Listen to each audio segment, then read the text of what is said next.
एक आदमी और उसका बेटा दूर के शहर के एक मेले से एक गधा खरीदकर अपने घर की तरफ जा रहे थे। रास्ते में उन्होंने एक आदमी को बोलते हुए सुना कि अरे देखो, उन मूर्खों को, गधा होते हुए भी पैदल जा रहे हैं। दोनों ने सोचा कि ये तो सही बात है और दोनों गधे पर बैठकर जाने लगे।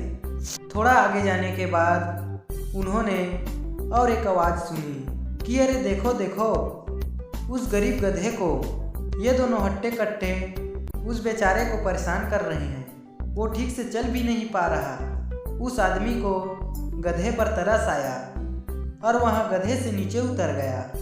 अब सिर्फ गधे पर उसका बेटा ही बैठा था।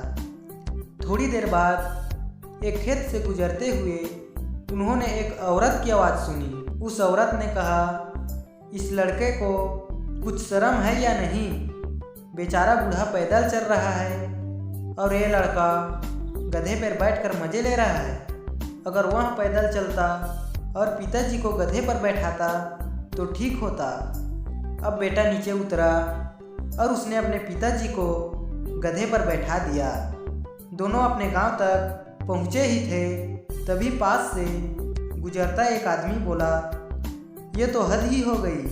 इतना स्वार्थी आदमी मैंने आज तक नहीं देखा, जो आराम से गधे पर बैठा है और अपने बेटे को पैदल चलने के लिए मजबूर कर रहा है। फिर क्या, उन दोनों ने उस गधे को लाठी से उल्टा लटकाकर अपने कंधों पर उठा लिया और अपने घर की तरफ निकल पड़े। घर के पास आते ही सभी लोग उन पर हंसने लगे। एक बूढ़े आदमी ने उनके पास आकर पूछा कि गधे को ऐसे उल्टा लटका के क्यों ले जा रहे हो? क्या वह लंगड़ा है? क्या वह चल नहीं सकता? तभी उस आदमी ने रास्ते में हुआ पूरा किस्सा उसे सुनाया। तब वह बूढ़ा आदमी उनसे बोला, खुद की अकल का इस्तेमाल किए बिना लोगों के कहने पर चलोगे तो यही होगा, सब लोग तुम पर हंसेंगे। इसलिए कहते हैं कि एक ही वक्त पर सभी को खुश करना नामुमकिन है।